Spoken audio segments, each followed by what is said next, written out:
اللہ اللہ اللہ اللہ اللہ اللہ اللہ اللہ الحمدللہ رب العالمین والصلاة والسلام علی حبیبہ محمد وآلہ وصحبہ اجمعین۔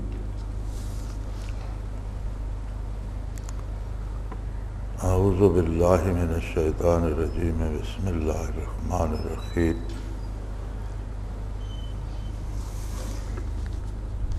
ہمارے پاس یہ وہی سوالات ہیں انٹرنیشنل علماء فورم کے مولانا یوسف صاحب ہیں بلیک برن سے۔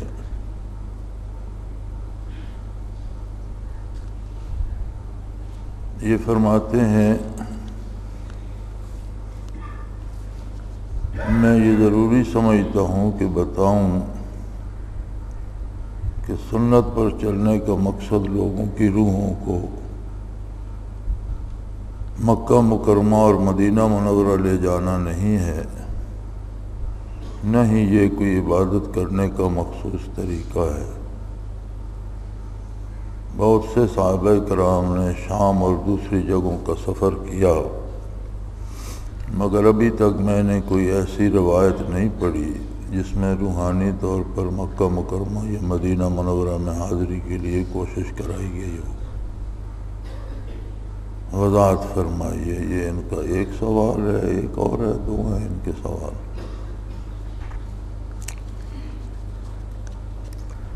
اصل بات پھر وہیں آتی ہے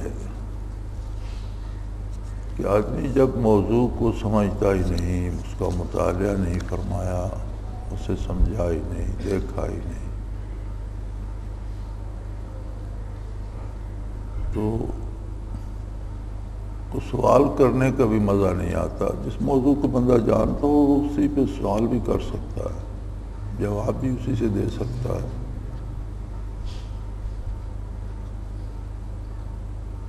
ذکر اذکار، ذکر کثیر قرآن حکیم کا حکم ہے۔ تفسیر مظہری میں قاضی ثناء اللہ پانی پتی رحمۃ اللہ تعالیٰ علیہ نے لکھا ہے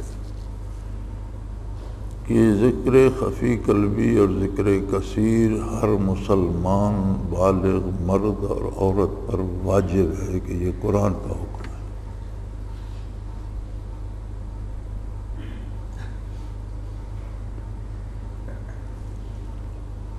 متقدمین علماء کی زبانیں پڑھیں آپ تو ہر عالم کی زبانیں میں ملتا ہے کہ فلاں مدرسے سے یا فلاں استاد سے تحصیل علم کے بعد فلاں صوفی کے پاس 2 سال رہے، 6 مہینے رہے، تو آخر یہ سارے علماء یہ تحصیل ذکر کے لیے یا حصول ذکر کے لیے یا کیوں جاتے تھے؟ یہ علماء ہی کا تو حصہ تھا، اور علوم ظاہری کے ساتھ کیفیات باطنی حاصل کرنا ضروری سمجھتے تھے۔ اب یہ ہماری بدقسمتی کہ علماء نے خود بھی اسے چھوڑ دیا، اور جو اللہ اللہ کرتے ہیں ان کو روکنے پہ بھی کمر بستہ۔ دیکھیں کسی کو مشاہدہ یا کشف ہوتا ہے تو وہ اللہ کے اختیار میں ہے۔ اسے اگر روح کا ادراک ہوتا ہے یا وہ اپنی روح کو مدینہ منورہ میں دیکھتا ہے یا مکہ مکرمہ میں دیکھتا ہے تو کشف از قسم ثمرات ہے، اللہ کے دست قدرت میں ہے، اور کوئی بھی شخص کشف کے لیے مجاہدہ نہیں کرتا۔ ساری محنت اللہ کی رضا کے حصول کے لیے ہوتی ہے، اور اس کا بہت بڑا سبب ہے خلوص قلبی۔ خشوع و خضوع ہر عبادت کا لازمی جز ہے۔ ساری محنت، سارا مجاہدہ خشوع و خضوع کے حصول کے لیے اور برکات اور کیفیات قلبی کے حصول کے لیے کیا جاتا ہے۔ اب یہ حضرت ایسے بھولے ہیں، یہ فرماتے ہیں صحابہ کرام سے ثابت نہیں۔ کیا ثابت نہیں؟ یہ جو فاروق اعظم نے منبر پر بیٹھ کر تقریر کرتے ہوئے ایرانیوں کے ساتھ لڑتے ہوئے حضرت ساریہ کو فرما دیا تھا یا ساریۃ الجبل، تو انہوں نے تو آنکھیں بند نہیں کی تھی، کوئی مراقبہ نہیں کیا تھا، وہ تو منبر رسول پہ بیٹھے صلی اللہ علیہ وسلم جمعے کی تیاری اور بیان فرما رہے تھے، اور وہ ایرانیوں کے ساتھ کہیں لڑ رہے تھے، تو کھلی آنکھوں انہوں نے فرما دیا کہ پہاڑ کی طرف متوجہ ہو، اور اللہ نے وہ آواز جو مدینہ منورہ میں فاروق اعظم نے لگائی ایک ایک سپاہی تک پہنچا دی، نہ صرف ساریہ تک۔ تو کیا سیدنا فاروق اعظم اس کشف کے لیے تقریر کر رہے تھے منبر رسول پر بیٹھ کر؟ اللہ نے ایک بات منکشف فرما دی، وہ چاہتا تھا وہ کام لینا، اس نے لے لیا۔ صحابہ ایک نگاہ میں صحابی ہو گئے۔ آپ پرائمری کی بات کرتے ہیں، الف بے کی بات کرتے ہیں۔ اگر کوئی ایسی نگاہ ہو کہ دنیاوی علوم میں ایک نگاہ میں بندہ پی ایچ ڈی ہو جائے، آپ کہیں میں نے اس کو پرائمری پڑھتے نہیں دیکھا، پھر یہ آپ کی مرضی۔ وہ پرائمری مڈل میں گیا ہی نہیں، وہ سیدھا پی ایچ ڈی چلا گیا۔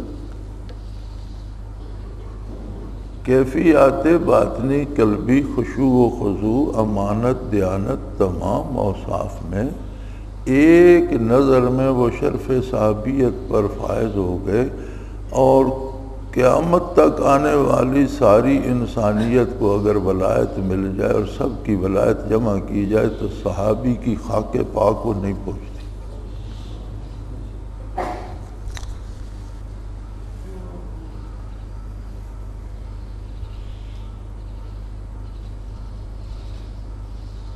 یہ فرماتے ہیں میں نے کوئی ایسی روایت نہیں پڑھی کہ صحابہ کرام نے مکہ یا مدینہ روحانی طور پر حاضر ہونے کے لیے کوشش کی ہو۔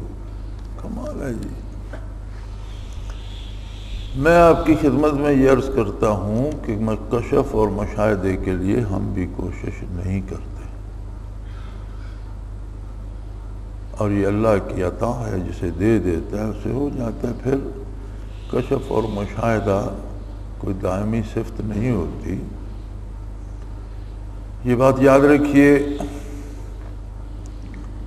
سیدنا ابراہیم خلیل اللہ کے بارے قرآن فرماتا ہے وَكَذَلِكَ نُرِي إِبْرَاهِيمَ مَلَكُوتَ السَّمَاوَاتِ وَالْأَرْضِ،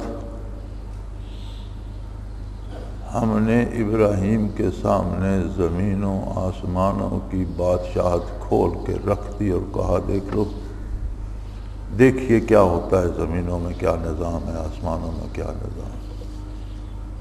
کائنات کھول کر رکھ دی رب العالمین نے، قرآن میں موجود ہے۔ وہی ابراہیم خلیل اللہ ہیں جنہیں حکم ہوتا ہے بیٹے کی قربانی کا، بیٹے کو لٹاتے ہیں، ذبح کرتے ہیں، آنکھیں بند کر کے پٹی باندھ کے، بیٹے کی آنکھوں میں پٹی باندھ کے ذبح کر دیتے ہیں، خون ابلتا ہے، چھری چلتی ہے، گردن کٹتی ہے، اور ابراہیم علیہ السلام نے بیٹا ذبح کیا۔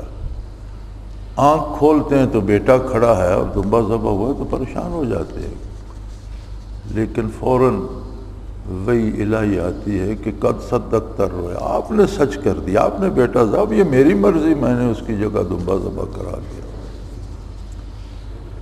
وہاں تو پتہ چلتا ہے کہ ابراہیم علیہ السلام کو آنکھ کھولنے تک یہ سمجھ نہیں آئی کہ ذبح دمبا ہوگا، بیٹے کو لٹانا ہی ہے سچ۔ ایک لمحے زمینوں آسمانوں کی بادشاہت کھول دی، دوسرے لمحے یہ پتہ نہیں چلا. اگر پتہ ہو تو کسی بندے کو بھی کہو کہ ذبح دمبا کریں گے، تم ذرا نمونے کے لیے بیٹے کو لٹا کر چھری رکھ دو، تو کوئی بھی کر سکتا ہے. تو یہ اختیاری چیز نہیں ہوتی، یہ من جانب اللہ ہوتی ہے. اس پہ آپ کی بحث بھی فضول ہے اور ہماری بھی.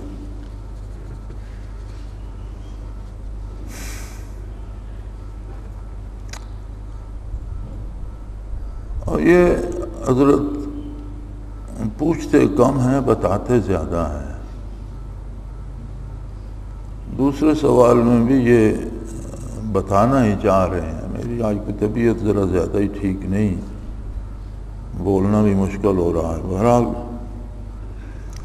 میں یہ بھی ضرور بتانا چاہوں گا کہ دوسرے مذاہب خصوصاً بدھزم میں بھی اس قسم کی روحانیت ان کے مذہب کا حصہ ہے، اور منکس بڑی زبردست امیجنیشن اور جادو وغیرہ کے ذریعے اپنی انگلی سے لوگوں کے دلوں میں مختلف قسم کی فیلنگز، کیفیات پیدا کر دیتے ہیں. تو اصل بات مسلمان کے لیے سنت پر چلنا ہے. میرے اس موضوع پر یہی خیالات تھے جو میں نے پیش کیے. مجھے آپ کے جواب کا انتظار رہے گا.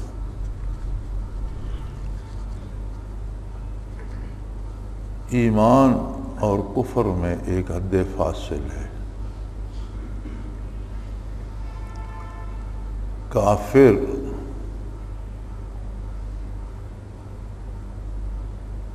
ذہنی کاوش سے بھوکا پیاسا رہ کر، مجاہدہ کر کے، ارتکاز توجہ، کنسنٹریشن، اس کے مختلف طریقے ہوتے ہیں. کبھی وہ موم بتی جلا کے رکھ دیتے ہیں، اسے مسلسل دیکھتے رہتے ہیں. پھر وہ پریکٹس کرتے کرتے کرتے اتنے پختہ ہو جاتے ہیں کہ سورج کو گھنٹوں مسلسل دیکھتے رہتے ہیں گھور کر. اس سے انہیں کچھ شعبدے حاصل ہو جاتے ہیں. وہ کرتے ہی ان شعبدوں کے لیے ہیں. یہاں ہندو یوگی ہوا کرتے تھے، تو وہ بھی بڑی محنت کرتے تھے. چھوٹا سا ایک کمرہ بنایا جس میں صرف بندہ بیٹھ سکتا ہے، لیٹ بھی نہیں سکتا، کھڑا بھی نہیں ہو سکتا. وہ ہاتھ اور گھٹنوں کے بل اس میں گھس جاتے، اور 40 دانے سوگی کے اور 40 گھونٹ پانی کے لے کر 40 دنوں کے لیے اس میں گھس جاتے. تو اس طرح کی چلہ کشیاں کرتے تھے. اس سب کا حاصل کیا تھا؟ کچھ شعبدے حاصل ہو جاتے تھے. لیکن لا تفتح لهم ابواب السماء، کافر کے لیے آسمانوں کے دروازے نہیں کھلتے، برزخ کے دروازے نہیں کھلتے، آخرت میں نہیں جھانک سکتا، مکہ مکرمہ اور مدینہ منورہ نہیں جا سکتا، نہ روح کو دیکھ سکتا ہے، نہ روحانی پرواز کو دیکھ سکتا ہے. بلکہ جتنی زیادہ کافر مجاہدہ کرتا ہے، اتنا زیادہ رابطہ اس کا شیطان سے ہوتا ہے. پھر شیطان ان سے باتیں بھی، ان الشیاطین لیوحون الی اولیائہم، شیطان ان سے باتیں بھی ان کے دلوں میں ڈالتا ہے اور ان سے شعبدے بھی کراتا ہے. لیکن وہ سارے مادی اور دنیاوی ہوتے ہیں. جو چیز آپ مادی وسائل سے، مثلا آپ ٹیلی ویژن سے یہاں بیٹھے ہوئے دنیا کے کسی سرے پہ میچ ہو رہا ہے دیکھ رہے ہیں. کاش کافر بھی محنت کرے تو ہو سکتا ہے کہ وہ اپنے اس دل کی نگاہ سے دور کی چیز کو دیکھ لے. لیکن دیکھے گا دنیا میں ہی. جو آپ مادی اسباب سے دیکھ سکتے ہیں وہی چیز وہ بھی دیکھ سکتا ہے بغیر مادی اسباب. تقسیم ملک سے قبل ایک ہندو حضرت رحمت اللہ علیہ کی خدمت میں آیا. بڑا صاحب کمال تھا ہندوؤں کے پاس. وہ اپنا یہ پھرتے رہتے تھے اپنے جو ان کے ہوتے تھے، جو ہم مرید کہتے ہیں وہ چیلے کہتے ہیں، یا اس طرح کوئی. تو گاؤں شہر کریا کریے. حضرت رحمت اللہ علیہ سے اس کی بات ہوئی تو آپ نے پوچھا کہ تمہارے پاس کیا کمال ہے اور تم کیا کرتے ہو؟ بڑی کڑی محنتیں کرتے ہیں اور راتوں کو جاگتے ہیں، سوتے نہیں، کھاتے کئی کئی دنوں تک کچھ نہیں، بھوکے پیاسے رہ کر، اور ارتکاز توجہ کرتے ہیں۔ اور مولانا آپ کی اطلاع کے لیے بتا دوں، ذرا اس موضوع کا بھی مطالعہ کیجئے، میں نے ان کی کتابیں بھی پڑھی ہیں۔ بعض اوقات یہ چلہ کشی میں اپنا پیشاب پیتے ہیں اور اپنا پاخانہ کھاتے ہیں، یعنی جتنا گناہ کریں گے، جتنی غلاظت کھائیں گے، جتنے گندے ہوں گے، جتنا وجود ناپاک ہوگا، اتنے انہیں شعبدے ملتے ہیں، اتنا شیطان ان کے قریب ہوتا ہے۔ اب اس کو اٹھا کر آپ کہاں لے آئے مساجد میں؟ تو وہ کہنے لگا جی میرے پاس یہ کمال ہے کہ مجھے کہیں دور نزدیک جانا ہو تو بس مجھے سفر کرنے کی ضرورت نہیں، میں کرتا ہوں، اپنا توجہ کرتا ہوں تو ایک شکل ظاہر ہو جاتی ہے، تو وہ مجھے اس طرح بازوؤں میں جکڑ لیتی ہے اور جہاں جانا ہو وہاں پہنچا دیتی ہے، میں آنے واحد میں پہنچ گیا۔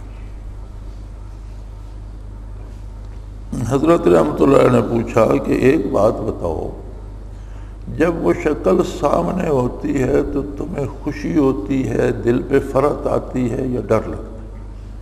کہنے لگا جی ڈر لگتا ہے، سچی بات ہے۔ تو آپ نے فرمایا وہ شیطان ہے، چونکہ شیطان مسلمان کا نہیں، شیطان انسان کا دشمن ہے، اور دشمن جب سامنے ہوگا تو خطرہ تو ہوگا، تو اتنی مجاہدہ کرنے کے بعد تمہیں شیطان تک رسائی حاصل ہوئی، تمہیں اپنے ساتھ جنت بھی لے کے جائے گا۔ غیر مسلموں کے جتنے کمالات ہیں وہ اس قبیل سے ہیں، اسے آپ مسلمان صوفی آپ ہی اس کا اطلاق کرتے ہیں، آپ سمجھتے ہیں خواجہ حسن بصری رحمۃ اللہ علیہ نے، شیخ عبد القادر جیلانی رحمۃ اللہ علیہ نے، معین الدین اجمیری رحمۃ اللہ علیہ نے، گنج بخش اجمیری رحمۃ اللہ علیہ، شیخ احمد سرہندی رحمۃ اللہ علیہ نے اس طرح کے مجاہدے کیے تھے۔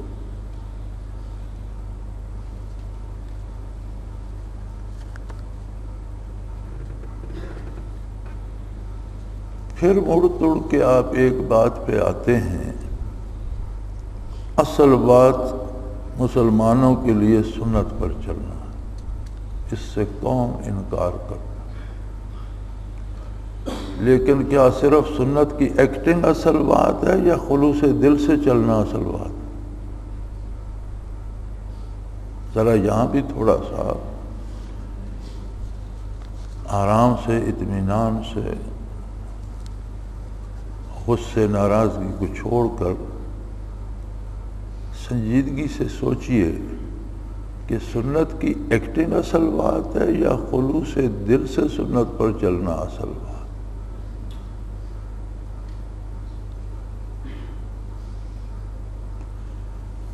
حضرت امیر معاویہ رضی اللہ تعالیٰ عنہ کے حالات میں ملتا ہے کہ کسی نے دروازہ کھٹکھٹایا، صحابہ کرام کی باتیں ہیں، انہوں نے پوچھا کون ہے؟ اس نے کہا ابلیس۔ فرمایا ملعون تو کیوں میرا دروازہ کھٹکھٹا رہا ہے؟ کہ جی وہ آپ دیر سے سوئے تھے تو آپ اٹھ جائیے ورنہ آپ کی فجر کی باجماعت نماز رہ جائے گی۔ انہوں نے کہا تو کب سے نیک ہو گیا اور لوگوں کو نماز کے لیے جگانا شروع کر دیا؟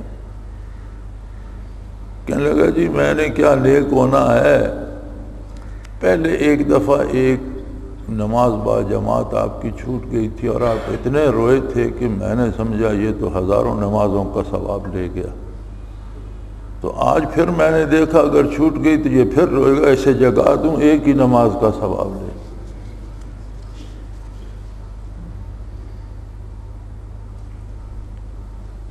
صرف سنت پہ چلنا نہیں حضرت، سنت پہ اس طرح چلا جائے کہ شیطان کو بھی خطرہ پیدا ہو جائے کہ یہ شخص کچھ کر رہا ہے۔ آپ کو یہ صحابہ کے حالات آپ کو علم نہیں، آپ کہتے ہیں وہاں کچھ بھی نہیں تھا، لیکن اگر آپ مطالعہ فرمائیں تو یہ کرامات بھی پناہ ہیں، بے شمار ہیں۔ ویسے صحابی ہونا بجائے خود اتنی بڑی کرامت ہے کہ اس کی نظیر نہیں ملتی، کوئی غیر صحابی اس کی نظیر پیش نہیں کر سکتا۔ تو سنت سنیہ پر ہی چلنے کے لیے سارا مجاہدہ کیا جاتا ہے۔ قرآن کے درس ہوتے ہیں، سنت کی تلقین کے ساتھ سنتیں سکھائی جاتی ہیں، تعلیم دی جاتی ہے، تربیت کی جاتی ہے، اور اللہ کا ذکر اور ذکر کثیر کیا جاتا ہے کہ صرف بدن ہی سنت پہ عامل نہ ہو، دل بھی سنت سے محبت کرے، پیار کرے اور خلوص دل کو اس کو اپنایا جائے۔ آپ کی بات 100% درست ہے کہ مقصد سنت پہ چلنا ہے، اس لیے کہ سنت پہ چلنا ہی وصال الہی کا ذریعہ ہے۔ مقصد ہے رضائے الہی، وصول الہی۔ جو مقصد اہم ہوتا ہے اس کے ذرائع بھی اتنے ہی اہم ہوتے ہیں۔ وضو کرنا ایک نفلی عبادت ہے، بندہ سارا دن باوضو رہے تو اچھی بات ہے، فرض نہیں ہے۔ لیکن جب نماز فرض ہوتی ہے تو اس کے لیے وضو فرض ہو جاتا ہے، بجائے خود وضو کرنا فرض نہیں ہے۔ جب صلاۃ کا وقت داخل ہوتا ہے، صلاۃ فرض ہوتی ہے تو اس کے لیے وضو بھی فرض ہو جاتا ہے۔ مقصد ذرائع کو بھی اہمیت دے دیتا ہے۔ مقصد ہے رضائے الہی، وصول اللہ، اور اس کا ذریعہ ہے فرمایا ان کنتم تحبون اللہ فاتبعونی یحببکم اللہ۔ فرمایا میرے نقش قدم پہ چلو تم اللہ کے محبوب ہو جاؤ گے۔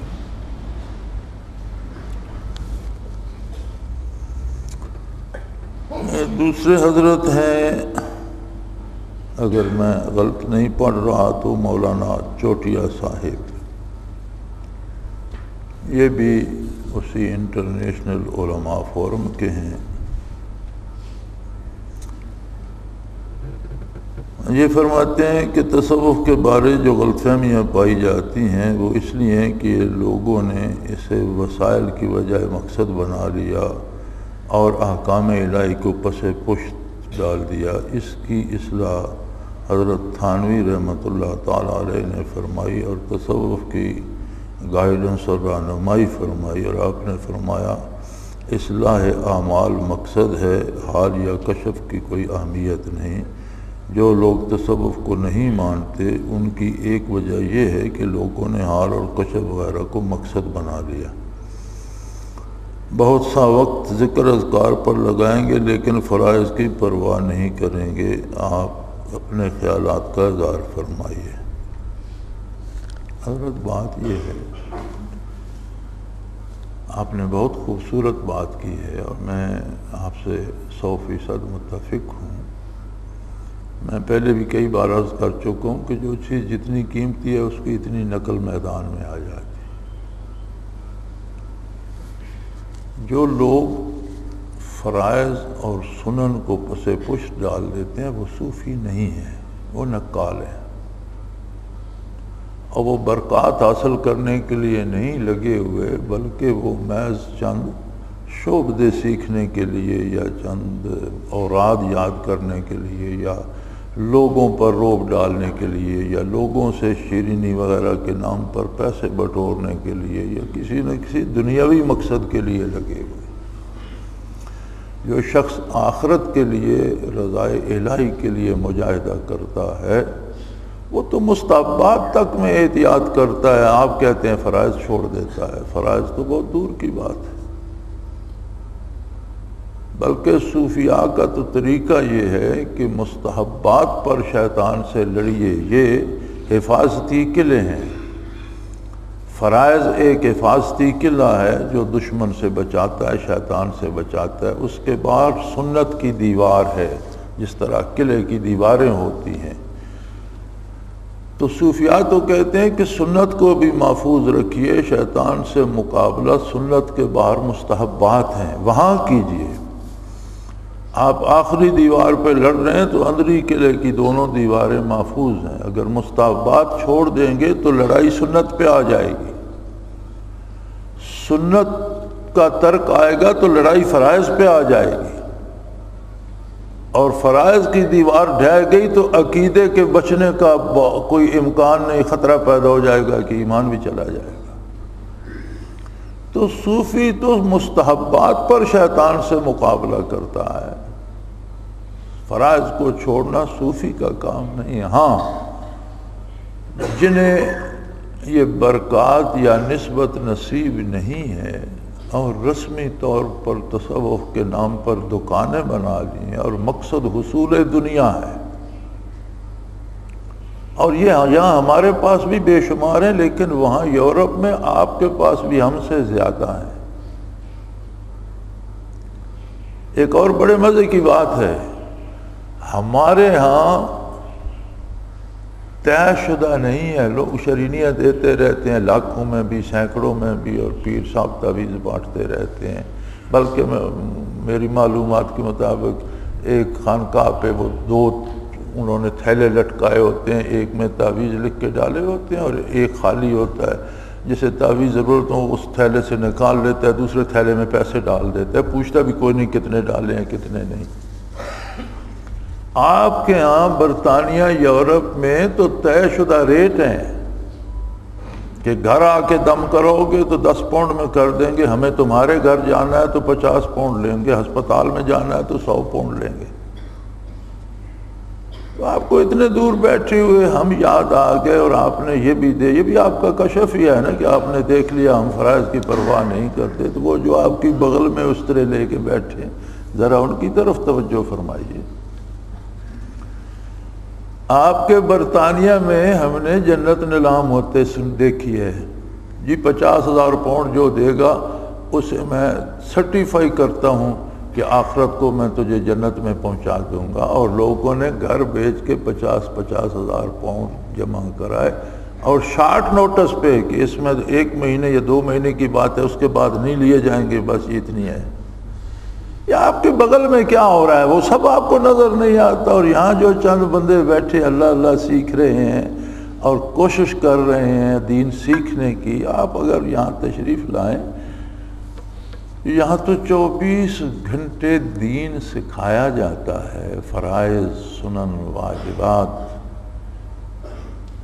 اور کورس کرائے جاتے ہیں، اور ساتھ ذکر کثیر کرایا جاتا ہے، ذکر قلبی کرایا جاتا ہے کہ صرف معلومات ہی نہ ہوں، خلوص قلبی بھی ساتھ ہو۔ اس پر آپ کو بڑے سوال آ گئے، اور جو آپ کی بغل میں استرے چل رہے ہیں وہ آپ کی نظر سے اوجھل ہیں، دیے کے نیچے کیوں اندھیرا ہے؟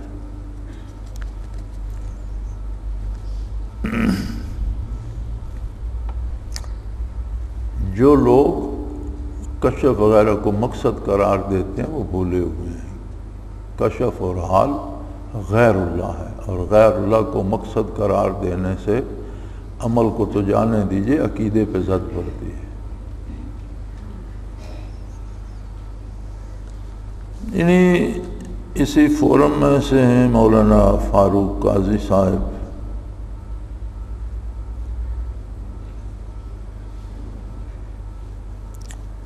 یہ فرماتے ہیں میں دوسرے علماء کے ساتھ اتفاق کروں گا کہ آج کے دور کی پیری مریدی نے تمام حدود کو توڑ دیا ہے، یہاں تک کہ پیر صاحب اور شیخ صاحب قرآن و سنت سے زیادہ اہم اور آگے ہو گئے۔ علماء ان کی اندھا دھند پیروی کر رہے ہیں تو باقی لوگوں کا کیا حال ہوگا؟ کیا یہ پیری مریدی کا شعبہ کوئی اہمیت رکھتا ہے، یا ہمیں ضروری معاملات کو چھوڑ کر اپنا وقت اس پر صرف کرنا چاہیے؟ وضاحت فرمائیے۔ اللہ اللہ اللہ، پہلی بات تو میں یہ سمجھ نہیں سکا کہ مولانا فاروق قاضی صاحب فرماتے ہیں میں دوسرے علماء سے اتفاق کروں گا۔ اب علماء تو یہاں بھی جلوہ افروز ہیں، یہ نہیں پتہ آپ کن علماء سے اتفاق کر رہے ہیں۔ علماء کرام تو اس محفل میں بھی بہت سے بیٹھے ہیں الحمدللہ،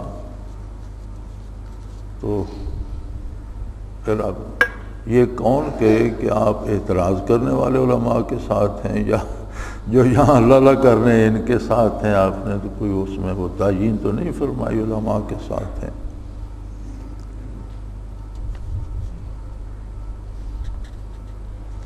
بیعت ظاہری مسنون ہے، عمل ہے محمد الرسول اللہ صلی اللہ علیہ وسلم کا، آپ پھر سنت کی بات کرتے ہیں، تو کیا یہ سنت نہیں ہے؟ کیا حضور سے ثابت نہیں ہے؟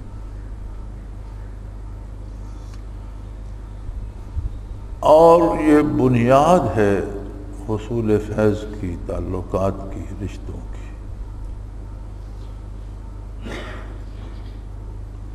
اور پوری امت میں جتنے پائے کے لوگ ہیں وہ سب بیعت لے رہے ہیں۔ ہمہ شیران جہاں بستے ہی سلسلہ۔ میں نے پہلے بھی عرض کیا کہ یہ بہت قیمتی چیز ہے، اس کی بہت نقل بن گئی ہے۔ علماء کا منصب یہ ہے کہ جہاں سے دین کو، عقائد کو، اعمال کو، مسلمانوں کے کردار کو نقصان پہنچایا جا رہا ہے وہاں اس کا دفاع کریں۔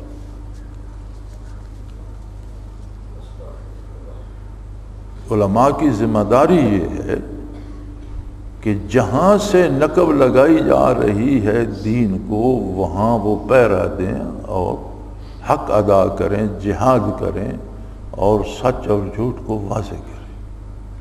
میں نے پہلے عرض کیا کہ اس کی بہت نقل بن گئی ہے، بڑا فراڈ بن گیا۔ تو آپ کہتے ہیں ہم اس پر وقت ضائع کریں جہاں سے لوگوں کے عقائد خراب ہو رہے ہیں، ڈاکو اور چور مال چھین لیتا ہے، لیکن پیری مریدی کے بہانے جو ڈاکہ کرتا ہے وہ مال بھی چھینتا ہے اور ایمان بھی چھین لیتا ہے۔ تو آپ کہتے ہیں یہ غیر ضروری چیز ہے، اس پر ہم وقت ضائع نہ کریں، تو لوگ کافر ہوتے رہیں، لوگ بے دین ہوتے رہیں، اور آپ اسے غیر ضروری سمجھ کر آپ سائنسی موضوعات پر بحث کرتے رہیں کہ چاند کس چیز کا بنا ہوا ہے اور امریکہ والے چاند پر گئے تھے یا نہیں اور چاند سے واپس آئے ہیں یا نہیں۔ یہ بحث آپ نے سنت میں پڑھی ہے؟ یہ بحث آپ نے صحابہ کرام میں پڑھی ہے، سلف صالحین میں پڑھی ہے؟ یہ بحث کون سی سنت ہے جسے آپ اہمیت دے رہے ہیں؟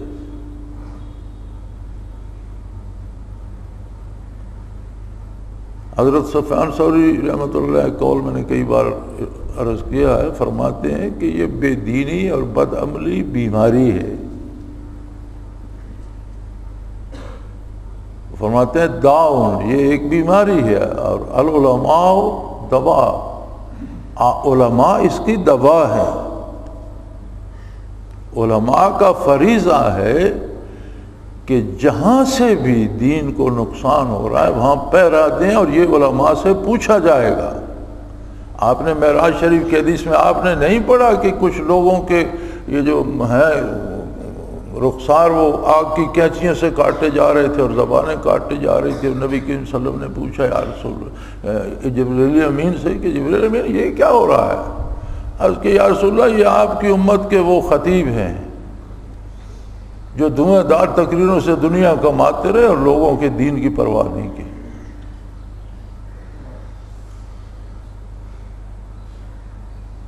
حدیث معراج میں دیکھ لیجیے۔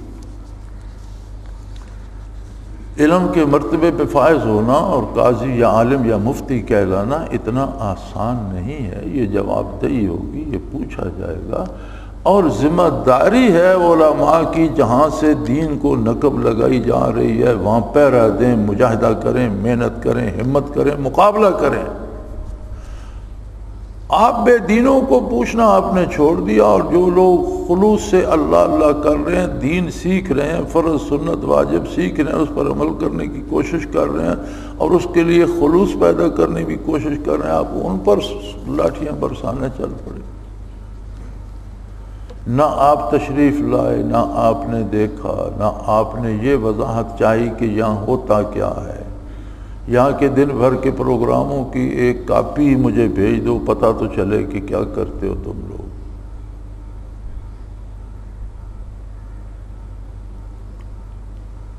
یہاں دنیا داری مولانا نہیں ہے، آپ کو غلطی لگی ہے۔ یہاں جو لوگ آتے ہیں یہ 40 دنوں سے یہاں مقیم ہیں، اور میرے ساتھ بہت کم لوگوں کو مصافحہ بھی کرنے کی فرصت ملی ہے، اور مجھے بھی بہت کم لوگوں سے مصافحہ کرنے کی فرصت ملی ہے۔ میرا گھر یہاں سے دارالعرفان سے 2 کلومیٹر ہے، اور 40 دن جب سے اجتماع شروع ہے تب سے اب تک میں ایک لمحے کے لیے گھر تک نہیں جا سکا۔ اجتماع ختم ہوگا تو میں سارا سال یہیں رہتا ہوں، لیکن ایک بار گھر ضرور جاتا ہوں، گھنٹہ بھر کے لیے 2 گھنٹے کے لیے، لیکن جب اجتماع ہوتا ہے تو یہاں سے گھر تک جانے کی فرصت نہیں ہوتی، بچوں سے بات کرنے کی فرصت نہیں ہوتی۔ ضروری کام ہو تو بچے یہاں آ کر پوچھتے ہیں کہ یہ کام ہم کیا کریں، یہاں کیسے کیا جائے۔ 2 کلومیٹر پہ گھر ہے۔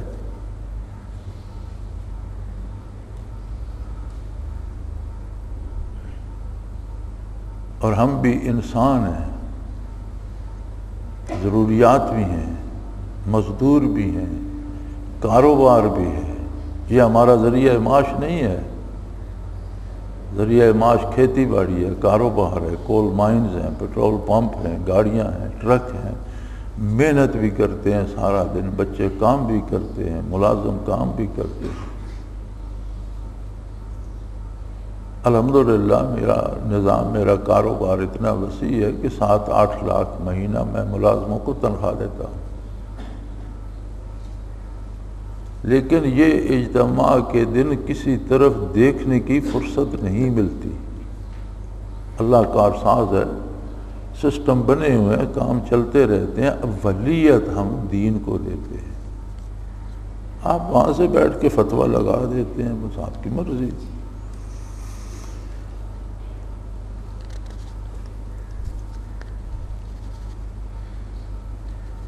یہاں کوئی پیر کسی کے لیے زیادہ عام نہیں ہے۔ یہاں عام ہے دین کا سیکھنا، اللہ کے ذکر کا سیکھنا، اللہ کا سیکھنا اور دین پر عمل کرنا۔ یہاں لوگ 35-40 دن رہ جاتے ہیں اور پیر صاحب سے ملاقات بھی نہیں کرتے۔ یہاں کوئی وہ ایسا پیر نہیں ہے جس کی زیارت سے نجات ہو جائے، یا جس کا۔ یہاں دین کی اہمیت ہے، فرائض اور سنن و واجبات کی اہمیت ہے، دین کے سیکھنے اور سکھانے کی اہمیت ہے، ذکر اذکار کی اہمیت ہے۔ آپ کو غلطی لگی ہوئی ہے۔ آپ نہیں کیجیے گا اللہ، یہاں آ کر 2 دن ہمارے ساتھ رہ کے دیکھ لیجیے۔ یہاں حضرت اللہ کا شکر ہے، اتنی محنت ہوتی ہے کہ جو بندہ 2 دن 3 دن رہ کے جاتا ہے وہ ہفتہ جا کے ریسٹ کرتا ہے کہ تھک گیا۔ اور یہ وہی اللہ کے بندے ہیں جنہیں پورا عرصہ جو رہتے بھی ہیں اور کام بھی کرتے ہیں، اور اللہ نے ہمت دے رکھی ہوتی ہے۔ بلکہ ہمارے وجود بھی انسانی وجود ہے اور ٹوٹ پھوٹ کا شکار ہو جاتے ہیں، اتنی محنت کی جاتی ہے صرف اللہ کی رضا کے لیے۔